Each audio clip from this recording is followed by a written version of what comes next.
Hi everyone, how are you? This is our Tune In Tuesday. I hope you're well. Where does the time go? I think I say that nearly every week. But here we are again, and we're well through October. And my husband said the other day it was only 300 and, no, not even that, 30 something days till Christmas. And I'm going, oh! Hi Tina, thanks for jumping on. One of the things I wanted to talk about today, and it's been a major theme with this whole lifting into the new consciousness, is for each of us individually to step into our own personal power.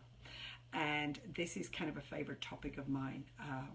When I was little, I certainly had none, and we were not encouraged to have any personal power in childhood, but because you followed the rule of the house and the rule of whoever was in charge. And I think a lot of us probably have an adverse reaction to really stepping up and stepping into our own power and responsibility. And we're taught by society that we have to, well, certainly in our era, 50 odd years ago, that we had to what's that word, kind of bow to those in control and those in authority positions. But we're all being called on now to step up and step into our own authority, which means our own truth. And we talk all the time in the Pillar Code, we talk a lot about the truths coming out.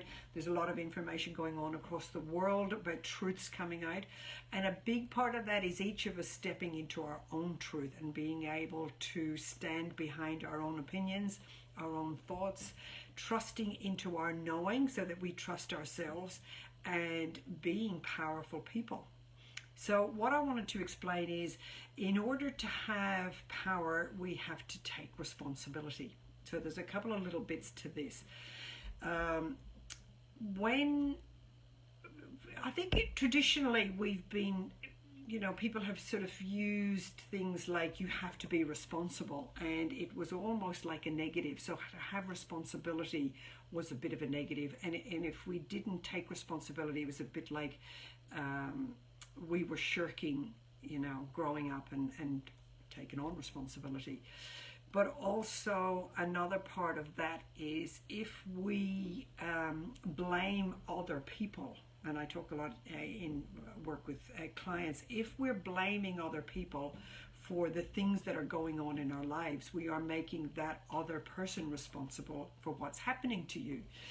So so I think it's a really useful tool if you find yourself blaming, and we don't like to think that we're doing that because we know that's not what we should do, but it's really good to know that look for situations where you're blaming other people or other things for negative or not positive situations that you're sitting in.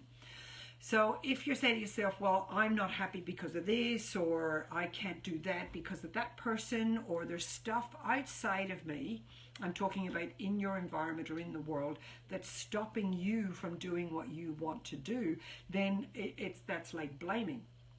So what we have to do is take that responsibility back.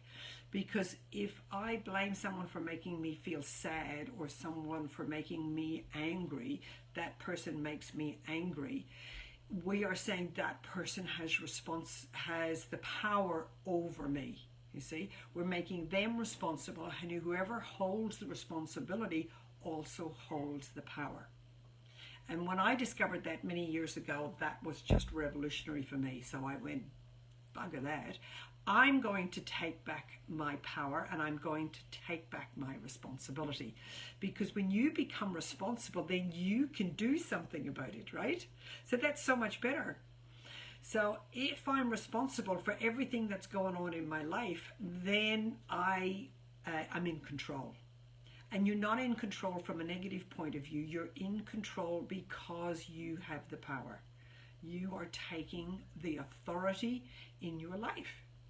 So there might be things that you still can't do because of other circumstances. Like say you want to buy a car and you don't have the money. But you might go, well, I can't just always do what I want to do, or you don't have control to go, I'm going to buy a car, so you just go and buy it. But you do have control when you take responsibility and you go, I do want a car, so therefore what steps do I have to put in place in order to get to that? So that's part of control and responsibility. And you'll see in life that people who have power have responsibility. People in politics have lots of responsibility because they have lots of power. Right? I mean, you could look at America and maybe that's not balancing up very well, but that's not a good example of how this works. So people in senior positions, CEOs, people in places of authority have power and have responsibility. Now, again, that can all go awry. So people people in authority might abuse their power and they might not act responsibly, but that's all that power responsibility thing in an example of a dysfunction. Which is why I think, when priests get involved in pedophilia, to me, that's one of the ultimate wrongdoings, because they have so much authority and they carry that authority in the community, and to abuse that power, that's why when power is used inappropriate, it's just so devastating for everybody involved and the whole community and that whole structure. When you have bosses that use their power inappropriate, it just devastates an office and a company. So there's lots of examples of that. So one of the other things, so you step into your power, you take responsibility of your life, and you take back your power, right? The other thing that I like to explain to people was an interesting thing I discovered through my own experience. When you are a young child and you feel like you are in a position of responsibility within the family, often we take it on ourselves. So when we're young, when we're a little child, we don't have any power. But if there's dysfunction going on in the family, if, I always use the classic dad's an alcoholic, mum's depressed, or any variation of that, maybe even dad travels a lot for business, or, there wasn't much money, so you had to get out and work at a very early age, or there was just lots of kids that everybody had to pitch in and take on more responsibility. So whatever it was, if you're a young person, and I'm talking, for me, in a way, it started when I was 3 years old. So for lots of people, it starts at different times. And I think, in a way, the earlier it happens, the more ingrained it becomes. But if we take on too much responsibility at an early age, so we're not really meant to have responsibility until we slowly become adults. So we see where teenagers want to have more autonomy and more authority. And that's part of, they want to step into having more control in their lives and being more autonomous. So when you have a little bit of responsibility, you should have some power, and then you learn a little bit more responsibility and you get a little bit more power. So you might say, well, if you want to take responsibility for yourself and you're going to go out at night, then you need to, there's consequences. You need to respect the rules of the house, and you have to be responsible, so you have to come home at a certain time. So you give them a little leeway, but there's a responsibility that it teaches them little bit by little bit how to become independent and how to become responsible, and then you give them a little bit more power. But when you're a young child, so anything before, maybe 14, 15, 16, you can't have a lot of responsibility because you still don't have any power. But if you're down here as a child looking up to this mountain of responsibility, I have to help my siblings, I have to be responsible maybe for some of the income, I have to help my parents, I have to try and make our lives better, I have to make my mother happy, I have to make my dad happy, I have to make my parents proud of me. That's a huge responsibility. And when you take that on at an early age, then that weighs very heavy, because there's no power down here, but this huge feeling, an overwhelm of responsibility. Now, the gap between these two things, it's relative, but this gap has the potential to destroy your self-esteem, right? So it's often the early stages of when we look at feeling that I am powerless and I am incompetent and incapable of taking control or having an effect, a positive effect, and fixing the things in my life. So it can make us feel unworthy, but it can make us feel incompetent. And we feel like we don't have that control. So you can imagine a little child looking up these pile of tasks that we have to do and feeling there's nothing I can do about this. It creates apathy in us, and it creates a sense of overwhelm. So the nervous system can very quickly go into overwhelm with all the things that we feel responsible for. Now, as a child, we really shouldn't have had that responsibility, but it does happen. But I think it's nice to look at that and go, did I feel responsible for more than maybe I should have? And was I powerless at the time? Because that can be an underlying effect into things that we feel like we are capable and competent in achieving in our current lifestyle, even though we are now adults. So we can still be held back by feeling the feelings that we experienced as a child can still be controlling our thinking as adults. So because I felt incompetent and incapable then, I still feel incompetent and capable now. And we will still have that habit of taking on more than we are capable of. So we take responsibility of everyone and everything around us. We become almost control freaks because the only way we feel as children that the only way to do anything is to try and take control of things. So we will take control of too much, and we will take on responsibility for more than is our requirement to be responsible for. So very often we will try and be responsible and try to fix other people around us, right? So when that happens at an early age, we think if I fix all these people, if I fix the people around me that they don't seem to be happy, they don't seem to be in control, they put me into overwhelm. So if I can help them and fix them, then I will feel better. But it also creates this constant external orientation of what can I do for other people? How can I prove myself to other people? If I could fix them, then I'll be okay.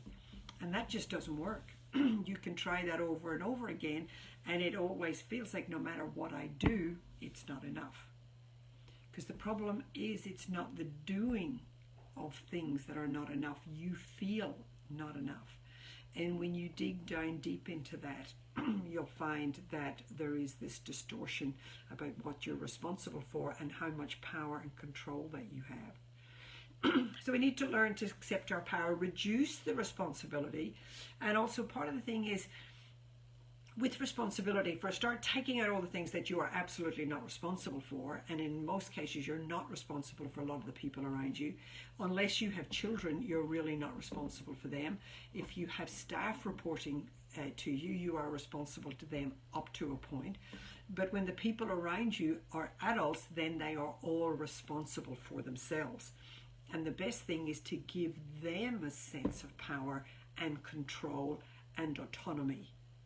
So one of the nice things to do in those kind of situations is if you have, mature aged siblings or even children and they've got some dramas going on in their life, instead of you stepping in and helping or taking on some responsibility for that, and they're talking to you about their issues, you can say, that's really interesting, that's a shame that that's happening, or sympathize with them, and then say, well, what do you want to do about that?